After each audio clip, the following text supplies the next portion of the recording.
Parece que não. Eu vou repetir, irmãos, parece que vocês ainda não estão ligados. Nós somos uma igreja da fé. Amém. Tá melhor, né? E em uma igreja da fé supõe que todos os crentes dessa igreja são homens e mulheres de fé. Amém. O tema é fé inoperante. Então, mas não se assustem com esse tema. Será que aqui na igreja existem crentes que não têm fé? Eu posso assegurar que não existe nenhum. Todos são homens e mulheres de fé. Amém? Agora, será que a nossa fé é assim igual para todos? Quem se arrisca? Não, irmãos, a fé ela tem tamanhos diferentes. Uns têm mais, outros têm menos. Uns agem com mais fé, outros com uma fé menor. Mas a fé inoperante é uma lástima para a igreja.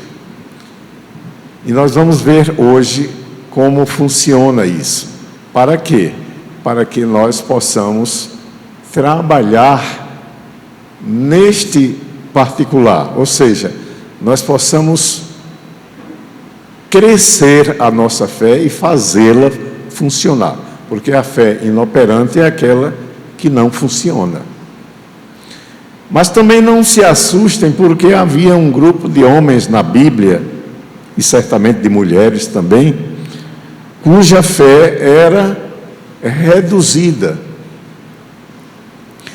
Jesus, em algumas ocasiões, ele olhou para os discípulos, ele exortou os discípulos, porque eles tinham uma pequena fé. Agora vocês imaginem, pessoas que andavam diariamente com Jesus, pessoas que, a nosso ver, seriam pessoas de bastante fé, muitas vezes foram criticadas por Jesus por causa da sua pequena fé. Então, se você tem uma fé pequena, você estaria no nível dos discípulos de Jesus, e isso já poderia ser, assim, uma desculpa para nós, né?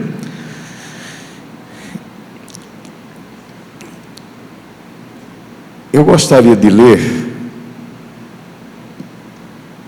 Tiago, capítulo 1, do 19 ao 25, focalizando especificamente o versículo 22. Meus amados irmãos,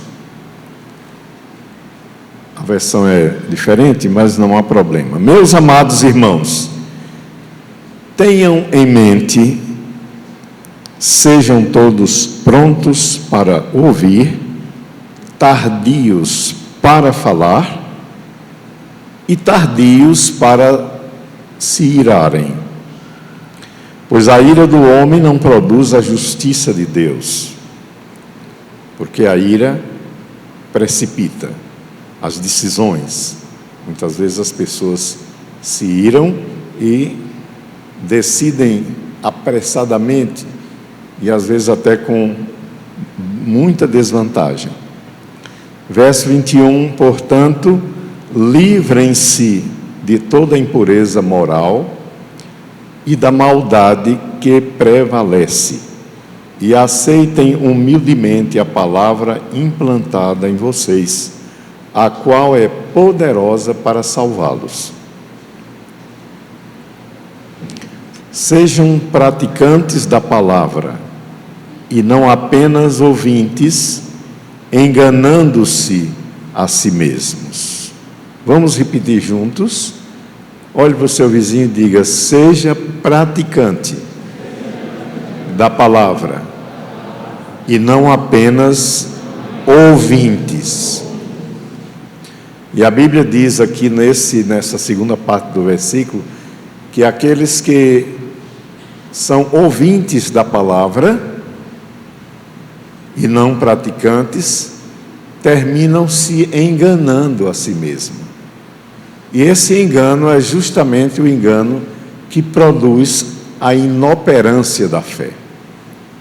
Ou seja, há muitos crentes que pensam que têm fé suficiente, mas na verdade não têm. A sua fé é uma fé de araque, é uma fé que não funciona, porque a pessoa que opera, que ouve a palavra, mas não opera na palavra, ela se engana a si mesma. E isso é lastimável.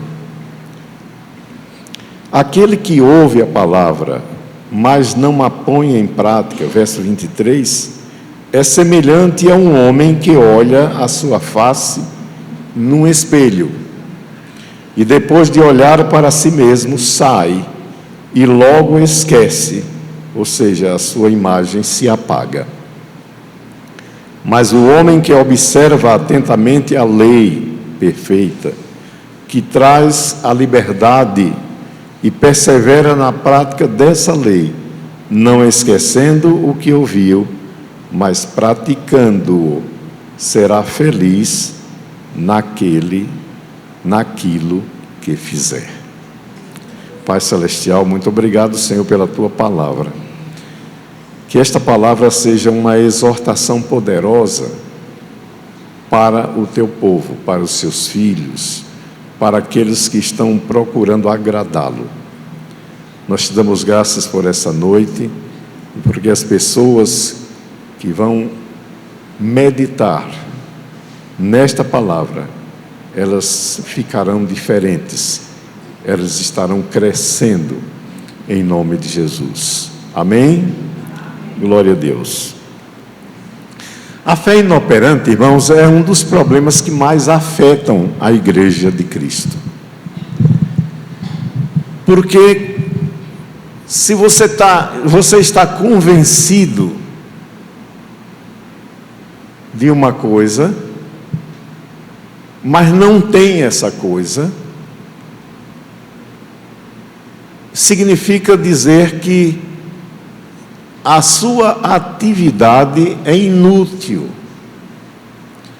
Mas, pastor, como é que a minha fé pode ser inútil?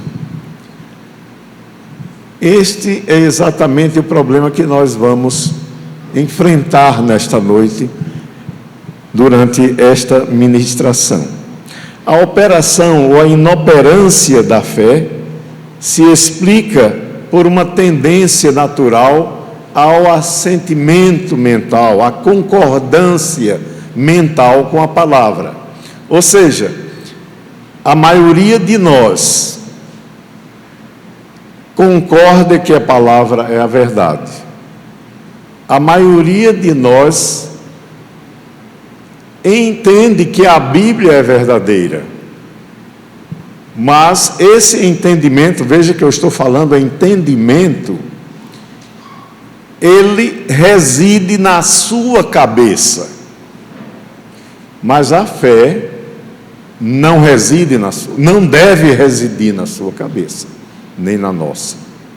A fé, ela deve residir no seu espírito. E essa é a grande diferença entre uma fé inoperante e uma fé que opera. Então, a fé inoperante, ela está na nossa mente e se chama concordância mental, ou, como eu disse no início, a concordância mental também é chamada de assentimento mental. Ou seja, nós acreditamos que a palavra é verdadeira, que ela funciona, mas fica só nisso. Ou seja, fica uma fé residente na sua mente. A fé, segundo a carta aos Hebreus, capítulo 11, verso 1, diz que a fé é o firme fundamento das coisas que não se veem. Amém? E a prova daquilo que se espera. Então, essa fé, ela não pode simplesmente ser uma concordância mental. Ela precisa se apoiar no seu espírito, naquilo que o seu espírito crê, para que funcione. Amém? Apesar disto, a maioria de nós é capaz de colocar em prática aquilo que a Bíblia diz. Nós somos salvos e nós possuímos fé para isto. Deus, quando nos deu uma medida de fé, está em Romanos capítulo 12, verso 3, a Bíblia diz que nós recebemos uma medida de fé, e essa medida de fé é suficiente para sermos salvos. Amém? Mas você não precisa e você não deve apenas ser salvo. Além de ser salvo, você deve crescer no pleno conhecimento de Deus. E para que esse pleno conhecimento de Deus chegue a você, você precisa edificar a sua fé. Este é o princípio das Escrituras. Quando nós tentamos colocar em prática as instruções e mandamentos espirituais, se utilizando de processos naturais, nós estamos nesta condição de fé inoperante. Mas como é que funciona isso? Ora,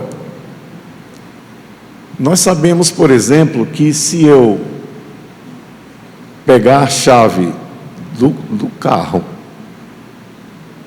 e colocar na ignição e girar a chave, o carro vai funcionar, certo? Certo ou não? Pelo menos para os que têm carro vai funcionar.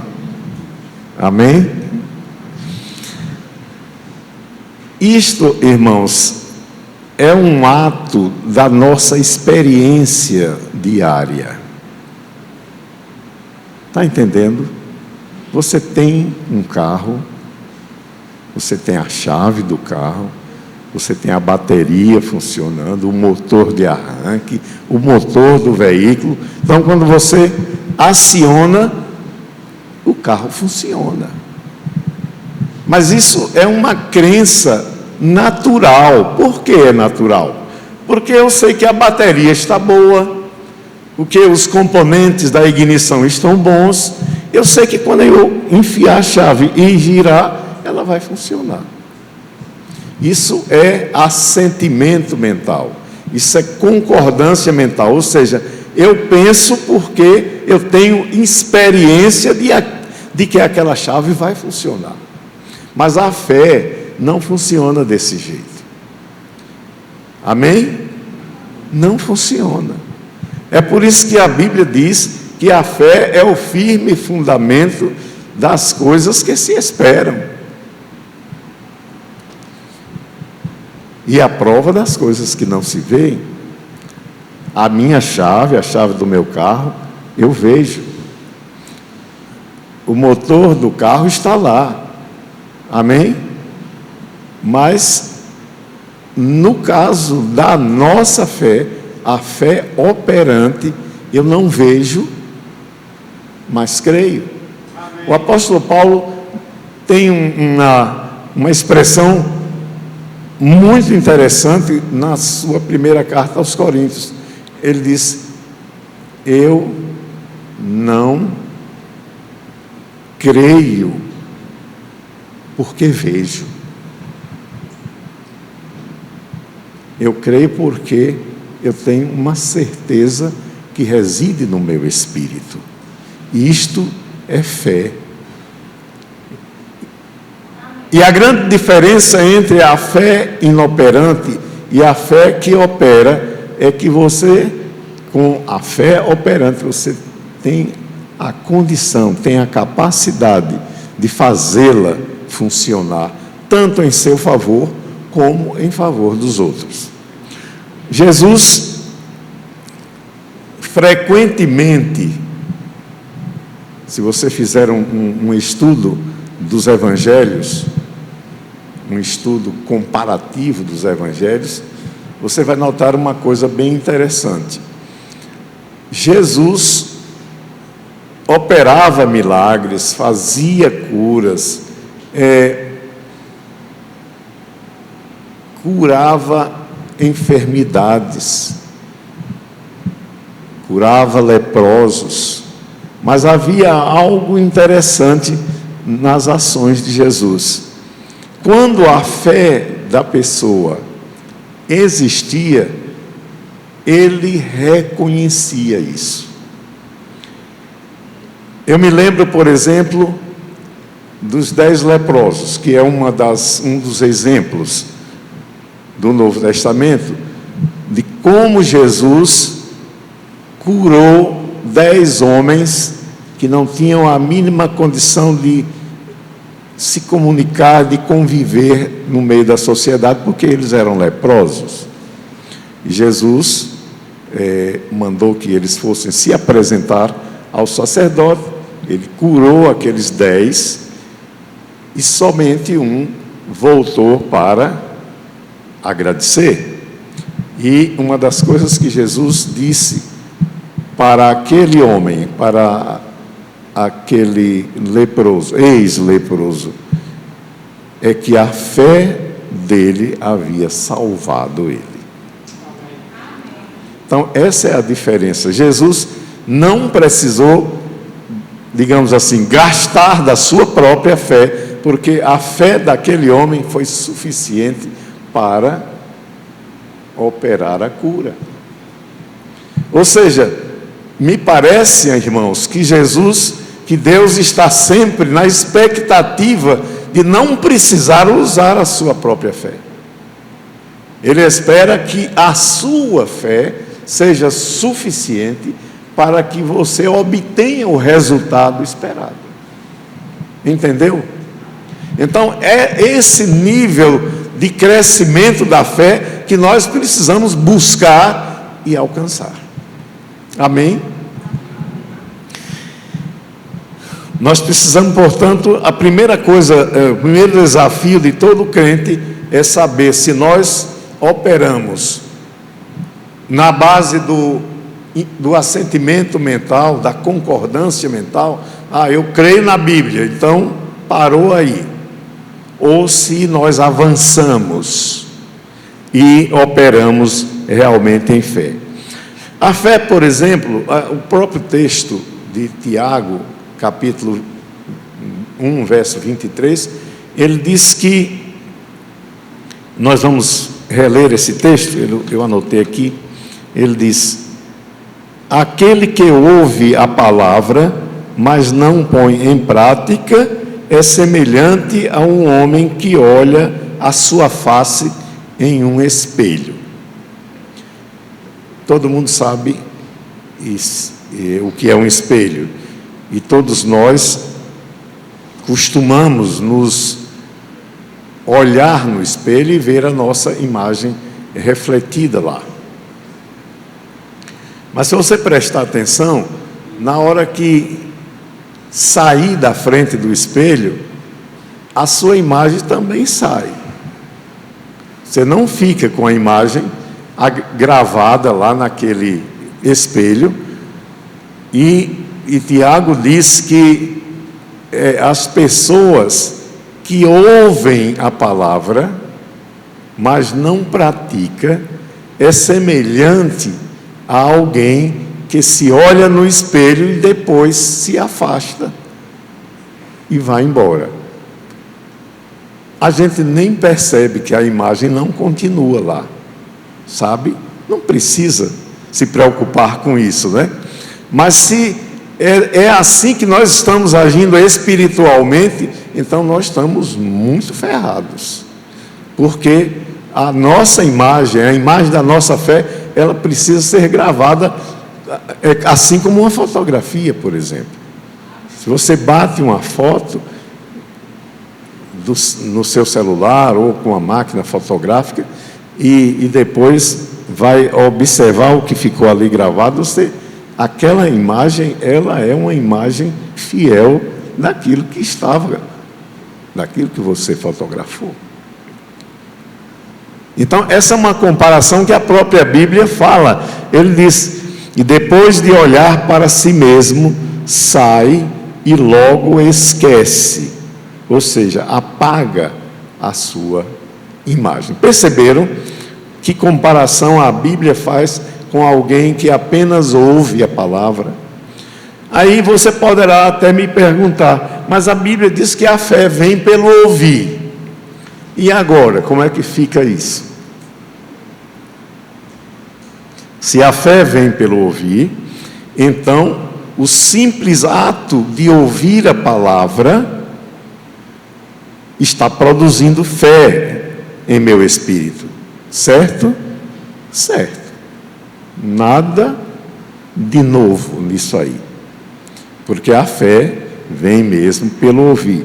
Mas a fé não pode ficar naquele nível da fé que você edificou para si mesmo, mas que não produz resultados. Porque a fé, o texto diz que se nós, o texto, verso 22, diz: serem praticantes da palavra, e não apenas ouvintes. Portanto, esta fé, essa palavra ouvir, aí no texto, não é o escutar apenas, é ouvir com a disposição de realizar. Olhe para o seu vizinho e diga: ouvir querendo fazer. Esta é a fé que opera. É ouvir sabendo que você pode colocar a sua fé em funcionamento, e não apenas ouvir para ter fé, mas ouvir para operar a fé. Ou seja, é um nível muito mais alto, é um nível superior, irmãos. Nós precisamos, portanto, aprender a distinguir entre concordância mental e fé espiritual. Porque se nós permanecermos só no nível, vamos repetir isso sempre, se permanecermos apenas com a fé na cabeça, ela estará sendo inoperante. O texto que nós lemos há pouco dá algumas instruções básicas para que a gente saia do nível da fé inoperante para a fé operante. É preciso que alguns cuidados sejam tomados para a gente mudar de nível, para a gente sair da posição de inércia para uma posição operativa. Vejam o que o texto diz.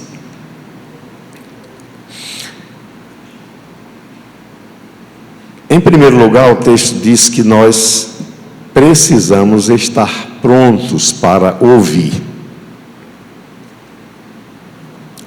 Olhe para o seu vizinho e diga: esteja pronto para ouvir. Mas, novamente, eu quero dizer para os irmãos, repetir para os irmãos, que esse ouvir não é apenas escutar. Amém? É ouvir com disposição de fazer. Muitas vezes, quando eu era uma criança, minha mãe me mandava fazer uma tarefa dentro de casa, e eu ouvia a voz dela. Amém? do mesmo jeito que vocês ouvem. Mas ela me mandava, por exemplo, varrer a casa às 8 da manhã, e às 11 horas a casa continuava suja. Então, eu ouvia a ordem, mas não executava. Até porque eu sempre tive o hábito de ler. Então, bastava que eu, ao varrer a casa, visse uma folha de jornal, uma revista, aí eu começava a ler. E aí a casa ia, a sujeira ia para o brejo. Então, isso era escutar. Então, eu escutava às 8 da manhã, mas até às 11, a minha disposição de realizar. E as consequências quais eram? A repreensão, pelo menos a repreensão. Entendem como é, irmãos? Então, o texto está dizendo ali que nós devemos ser tardios para ouvir. Não é proibido ouvir. Amém? Não é proibido. Mas é proibido ouvir e não fazer. Ou seja, a sua fé, ela não pode ficar na dependência de apenas escutar. Então a palavra pode ser repetida diariamente. Eu conheço pessoas que usam até o celular e ouvem a Bíblia várias vezes por dia. Isso, meu irmão, não é perda de tempo, isso é bom. Mas fica como aquela imagem do espelho, entenderam? É assim que funciona. Do espelho que nós falamos há pouco, que a Bíblia falou também. Se você tem esse hábito de ouvir a sua Bíblia no celular, continue tendo. Mas, ao invés de ler ou de ouvir um capítulo todo, faça o seguinte: leia um versículo. Ou melhor, escute um versículo e depois de escutar um versículo, vá refletir sobre ele. O resultado será extraordinário. Muito diferente. Porque você vai edificar, com base na reflexão, edificar o seu espírito. Fazer com que seu espírito também creia. A nossa mente crê que a Bíblia é verdade, mas o meu espírito precisa crer também. Ou seja, a fé tem que sair daqui e descer para cá. Por que eu estou apontando aqui para a barriga, hein, minha gente? Existe um texto bíblico que diz assim: aqueles que creem, do seu ventre fluirão rios de águas vivas. E aonde é o ventre? É isso aqui, né? Então, a Bíblia jamais disse que da sua mente fluirão rios de águas vivas. Mas a Bíblia diz que do meu ventre e do seu ventre fluem rios de águas vivas. Então não deixe que a sua mente fique infrutífera, que a sua mente fique pensando que você tem fé. Então faça com que os rios fluam do seu espírito. É aí que ele mora, né? Então, claro que devemos ser prontos para ouvir, mas ouvir com a atitude de quem deseja e quer executar. O segundo comando desse texto é: sendo tardios para falar e para irar-se. As pessoas que falam muito, e dizem até que as mulheres falam muito mais do que nós, né? As pessoas que falam muito, em geral, elas estão limitadas a falar. Às vezes eu vejo, há um hábito feminino muito conhecido, as mulheres costumam falar todas ao mesmo tempo. Não sei se vocês já perceberam isso. Eu fico às vezes injuriado com isso, porque eu não sei como é que uma entende a outra, se todas costumam falar e interromper as outras. Perdão, viu, mulheres, eu não estou criticando vocês, não. Eu estou até elogiando, porque se vocês conseguem se entender falando todas ao mesmo tempo, isto é um milagre. E eu gostaria de participar desse milagre, mas às vezes fico só escutando, sabe?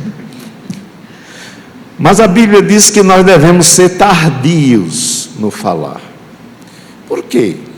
Será que é proibido falar agora? Será que a palavra de Deus está limitando o que você diz? Bem, não é bem esse o propósito. Ele está falando aqui, o Tiago está se referindo aqui àquele que fala sem pensar. Aquele que primeiro fala e depois vai avaliar a besteira que disse. Está entendendo? E isso realmente a palavra proíbe. Ou seja, nós devemos primeiro saber o que vamos dizer. Ou seja, refrear um pouco a nossa palavra, pensar no que vai dizer para então dizer. Muitas vezes isso é um exercício difícil, porque as pessoas normalmente se precipitam. Há pessoas que não estão nem aí e dizem o que vem na mente e depois vão apanhar os cacos do que se quebrou, né? Mas sendo tardios, ou seja, esperando para falar na hora certa, e tardios também para irar-se, este é um comando espiritual, este é um conselho espiritual. E se nós queremos ter uma fé operante e edificante, nós precisamos aprender a ouvir essas coisas. Falar menos, ouvir mais e não falar quando estivermos com raiva. Porque a raiva, ela prejudica a razão. Mas há um outro comando. Mas antes eu gostaria de chamar a atenção para essa questão da ira. A ira é uma obra da carne, não é? Nós encontramos uma lista enorme de obras da carne em Gálatas capítulo 5, verso 19. E é interessante notar que Paulo, o apóstolo Paulo, quando ele fez essa lista de obras da carne, ele incluiu a ira como uma obra da carne. Mas sabe que vizinho das obras da carne tem outras que você considera piores, mas que a Bíblia considera igual. Por exemplo, a idolatria é uma obra da carne. Você sabe que nós não praticamos a idolatria.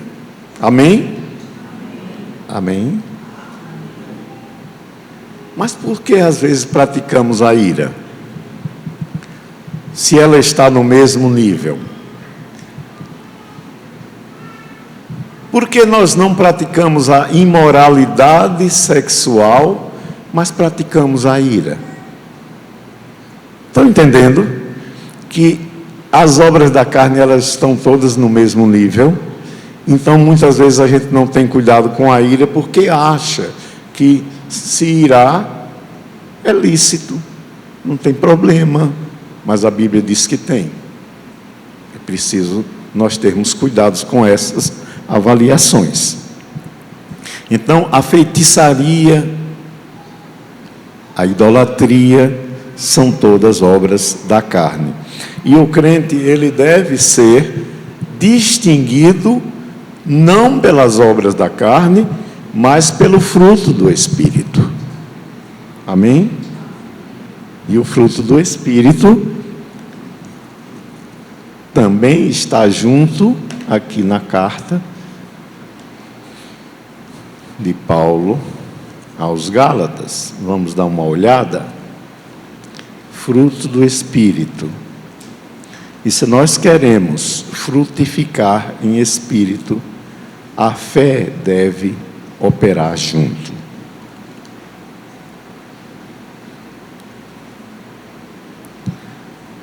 Gálatas capítulo 5, verso 16, diz assim: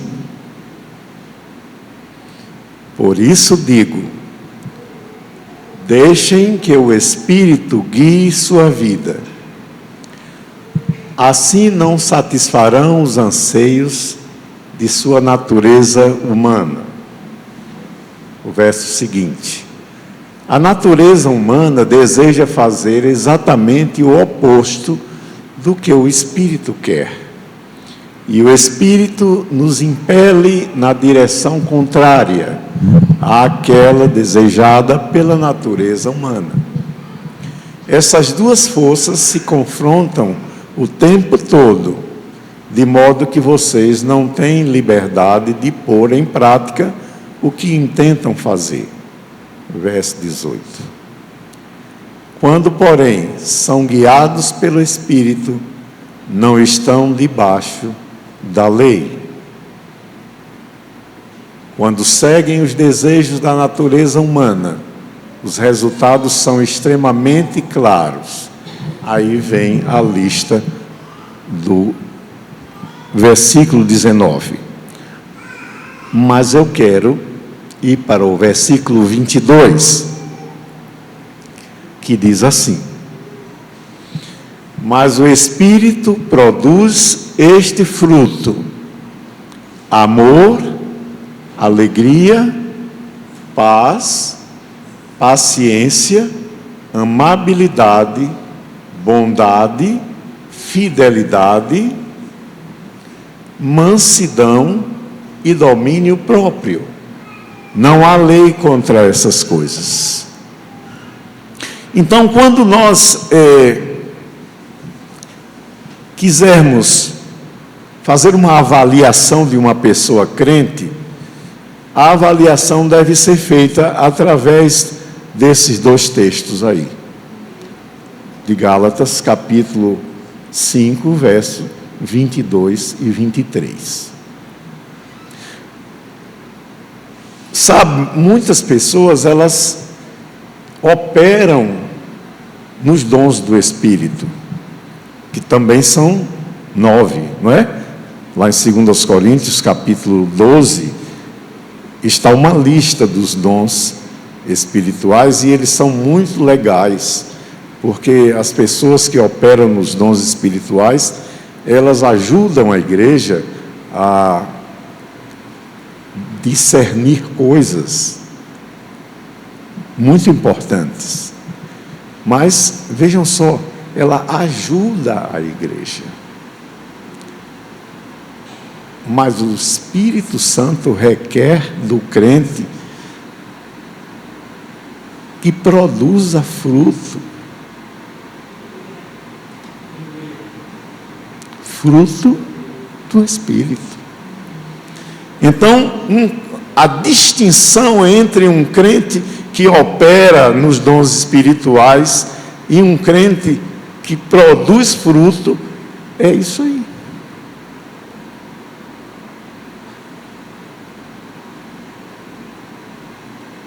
O crente que fala línguas estranhas é ótimo. Mas sabe o que é que Paulo diz a respeito de línguas estranhas? Que quem fala em línguas estranhas, fala para Deus. Então, se eu estou falando em línguas estranhas aqui com Filipe, e ele não está entendendo, a menos que ele seja capaz de interpretá-la, ele não tem proveito nenhum. Amém? Mas se por acaso, ou se eu produzo um fruto do Espírito chamado mansidão, o resultado é diferente. Por exemplo, a pessoa mansa é tardia em se irar.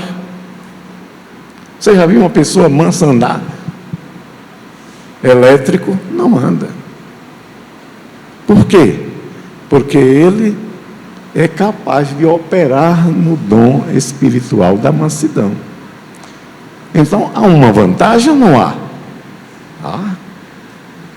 A vantagem é grande, porque a Bíblia proíbe a ira desse jeito, porque há uma desvantagem, mas o manso é acolhido como alguém que é capaz de se distinguir como um bom crente.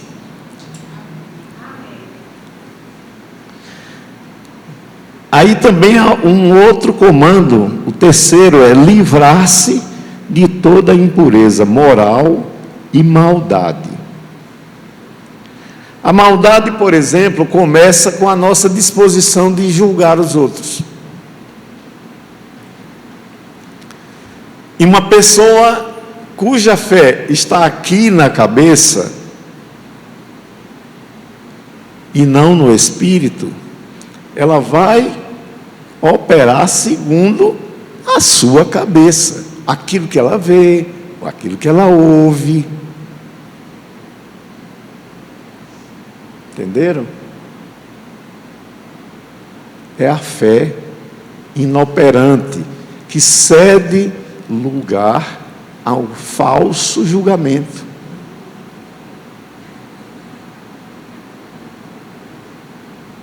Está um silêncio, não está? Tá. Olha, irmãos,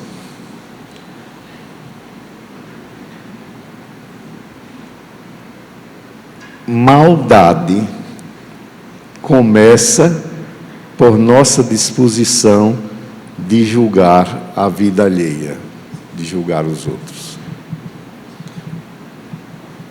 Então, um coração cheio de maldade, sem dúvida alguma, vai trazer problemas para o corpo de Cristo. Mas a gente vai concluir, viu, gente? E o último comando aqui desse texto de Tiago é: apropriem-se, ou seja, aceitem humildemente a palavra implantada em vocês, a qual é poderosa para salvá-los. E qual é a diferença entre se ouvir a palavra e ser implantada a palavra em sua vida? Faz toda a diferença.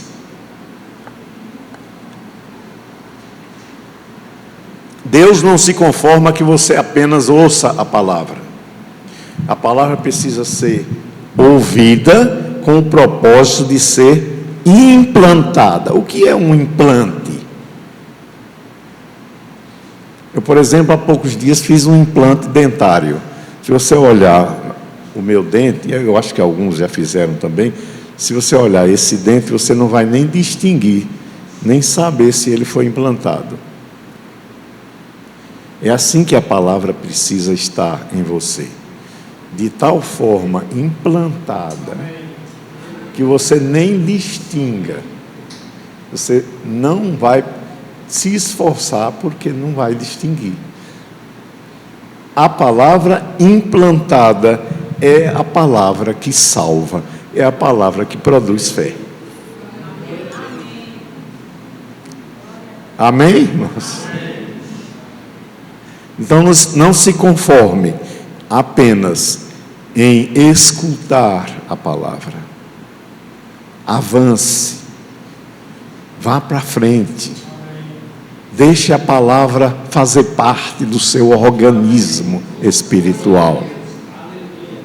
Deixe a palavra fazer parte do seu eu, de tal maneira que quando as pessoas olhem você, ele não enxergue você, ele enxergue a palavra. Não é esse o propósito de Cristo? Paulo chegou à petulância de dizer: sede meus imitadores, como eu sou de Cristo. Por que ele dizia isso? Porque é possível. É possível que eu olhe para aquela irmã ali, e ao invés de ver aquela irmã, eu distingo nela as qualificações de Cristo. Está entendendo, irmã? Mas não é só olhar, porque quando eu olho para a irmã, eu estou vendo o seu corpo exterior, não é? Mas se eu conversar com a irmã, o produto dessa conversa vai me dizer quem você é. E é nesse ponto que você se parece com Jesus. É no que diz, é no que pensa, é no que opera. Certa vez, eu estava numa lanchonete, não sei quem já ouviu falar num grande evangelista chamado T.L. Osborne. Ele, um homem de Deus, e uma das coisas, eu entrei numa lanchonete com um grupo de brasileiros nos Estados Unidos, e de repente entra T.L. Osborne e se senta numa outra mesa. E a gente começou: rapaz, T.L. Osborne, vamos conversar, vamos falar com ele, vamos pelo menos cumprimentá-lo. E aí fomos, uns 4 ou 5 que estavam na nossa mesa, fomos lá conversar com ele. E uma das coisas que me impressionou naquele homem é que de 10 palavras que ele dizia, as 10 identificavam ele como um crente. Era de impressionar. Muita gente saiu impressionado com a peruca dele, que ele usava uma peruca, né? Com a peruca, com o terno que estava vestindo, etc. Mas aquilo que me impressionou foi o que ele dizia. É assim. Não se conforme com menos do que isso. Não se conforme. Pessoas de fé são identificadas pelo que falam. Busque isto. Procure isso na sua vida. Às vezes nós somos bonzinhos, né? Falamos só coisas boas quando estamos na igreja ou quando estamos na família, quando vamos para a rua, aí a linguagem muda. Isso é fé inoperante. Um crente que não é capaz de sustentar a sua linguagem de crente, aonde vai, misericórdia. Misericórdia, irmãos. Vamos terminar. Concluindo, eu quero dar alguns conselhos que eu já dei para mim próprio, tá bem? Então vocês podem confiar. Primeiro conselho: aprenda a andar em fé, substituindo suas fontes de informação. Ou seja, não acredite em fake news. Todo mundo sabe o que é fake news, estão aprendendo isso na mídia, né? Aprenda a andar em fé, substituindo suas fontes de informação. Veja, há informações, dizem os especialistas, que a internet, de tudo que você encontra na internet, você pode aproveitar apenas 10%. O resto, desconfie. Então, não apoie as suas opiniões e a sua vida e as suas decisões naquilo que é divulgado na internet ou na mídia. Tenham cuidado com mídia. Tenham cuidado, irmãos. Amém? Número 2. Aprenda com os discípulos de Jesus que o crescimento espiritual precede a fé.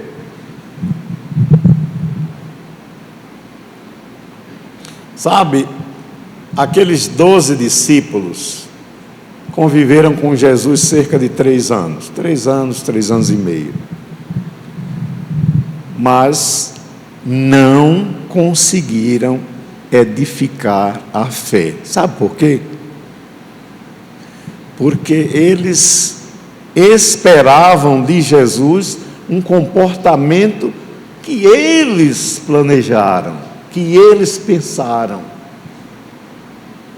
Mas o crente precisa pensar como Deus pensa. Mas pastor, que história é essa? Eu sou gente, eu sou humano, eu sou cheio de falhas. Como é que eu vou pensar como Deus pensa? Um Deus perfeito, um Deus extremamente poderoso. Como é que eu vou pensar? Meu irmão, eu não estou inventando nada, não. O que eu estou dizendo está apoiado nas Escrituras. Pensar como Deus pensa é o alvo, e deve ser o alvo de todo crente. Sabe, o apóstolo Paulo era assim. E ele desafiava a igreja a ser assim. Então, nesta noite, eu estou desafiando você a ser assim. Sabe, o apóstolo Paulo disse certa vez que nós temos a mente de Cristo. Ora, se nós temos a mente de Cristo, nós somos aptos a pensar como Cristo pensa. Não é como pensou, porque Ele está vivo. Amém? Amém, irmãos? Amém. Diga, Jesus está vivo. Diga para o seu vizinho que está aí dormindo, vendo o celular lá atrás, que ele está vivo.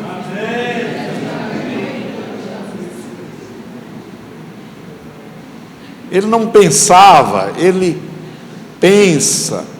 E eu estou vivo e penso, porque a Bíblia diz que eu sou capaz de pensar como ele pensa.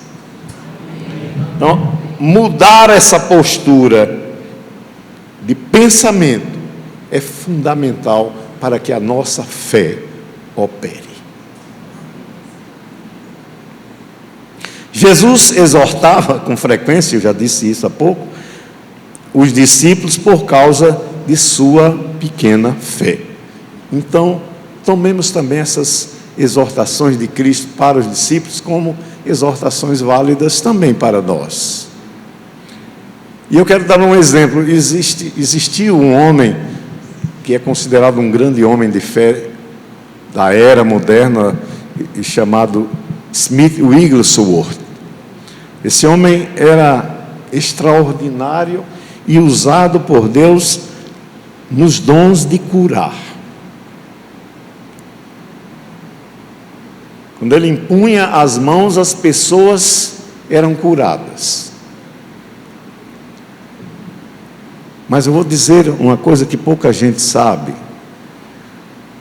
Este homem que operava nos dons de curar, ele não conseguia curar uma doença renal que ele tinha.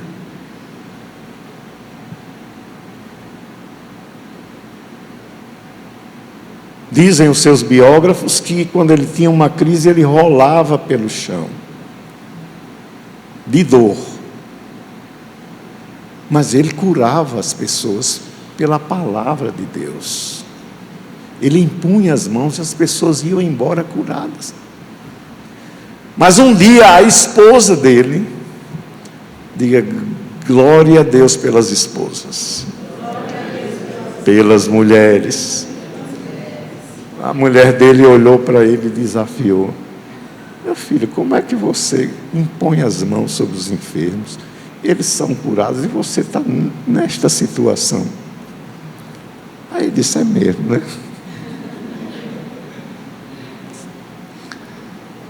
E ele mudou para sempre a sua postura. E a doença não teve jeito, teve que sair. E daí para frente o ministério de Smith Wigglesworth foi outro. completamente diferente. Então, é possível que a gente desenvolva um tipo de fé limitada, mas ela não precisa. Diga para o seu vizinho: sua fé não precisa ser limitada.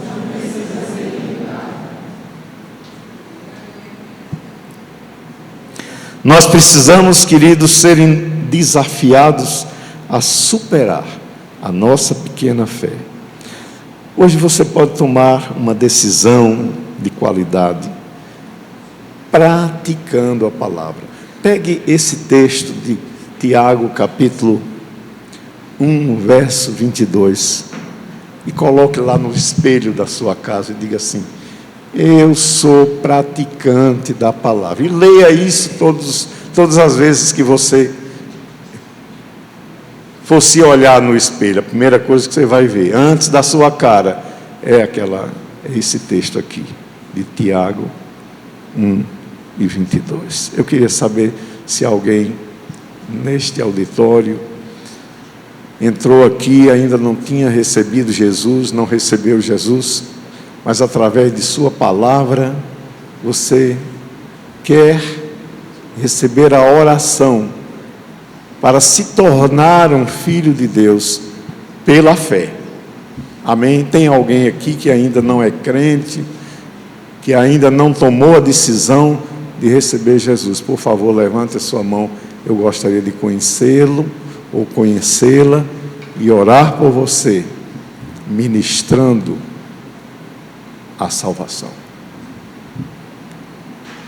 Tem alguma pessoa que quer receber a oração para a cura? Levante a sua mão. Nós estamos aqui também para orarmos. Se alguém tem qualquer dificuldade, venha até aqui e nós oraremos por você. Pai, em nome de Jesus, te damos graças pela tua palavra.